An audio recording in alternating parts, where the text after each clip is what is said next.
வணக்கம் மக்களே, இந்த வீடியோவில் என்ன பார்க்க போகிறோன்னா, ரேஷன் கார்டுக்கு ரூபாய் 1000. ஆமாம் மக்களே, அது என்ன அப்படிங்கிறது தான் பற்றி இந்த வீடியோவில் பார்க்க போகிறோம். நம்ம சேனலுக்கு யாராவது புதுசாக வந்திருந்தீங்கன்னா மறக்காமல் நம்ம சேனலில் சப்ஸ்கிரைப் பண்ணி பெல் ஐக்கானை கிளிக் பண்ணிக்கோங்க. இந்த வீடியோவுக்கு ஒரே ஒரு லைக்கை மட்டும் கொடுத்துருங்க. வாங்க வீடியோக்குள்ளே போகலாம். தமிழகமே பரபரப்பு, ரூபாய் 1000 அனைத்து ரேஷன் கார்டுகளுக்கும் சொல்லியிருக்காங்க. அது என்ன அப்படின்னு பார்த்தீங்கன்னா, பொங்கல் பரிசு தொகுப்பாக ரூபாய் 1000 அனைத்து ரேஷன் கார்டுகளுக்கும் வழங்கினாங்க.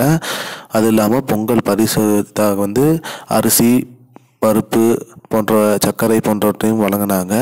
இதில் வாங்காத மக்கள் 25% மக்கள் இருக்காங்க. டோட்டலாக தமிழ்நாடு முழுக்க 25% மக்கள் இந்த ஜனவரி 10லேருந்து 14ஆம் தேதிக்குள்ளே இந்த பொங்கல் பரிசு தொகுப்பு வாங்காதவங்க 25% மக்கள் இருக்காங்க.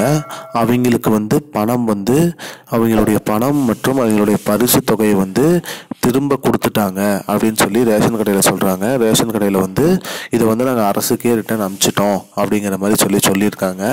அதனால் மக்களே நம்ம எதிர்க்கட்சி தலைவரான முன்னாள் முதலமைச்சர் எடப்பாடி பழனிசாமி அவர் என்ன சொல்லியிருக்காருன்னா, அனைத்து மக்களுக்குமே ரேஷன் கார்டுக்கு ரூபாய் 1000 வழங்கணும்.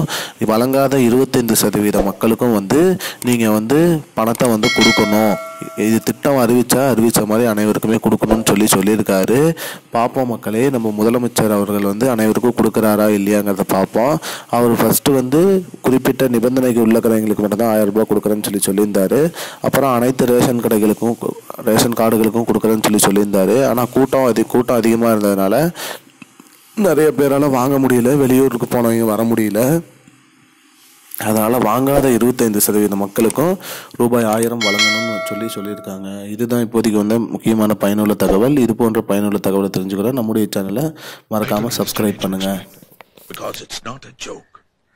முன்ன பின்ன தெரியாத ஒரு பையனுக்காக விடுற அந்த மனசு இருக்க, அதான் கடவுள்.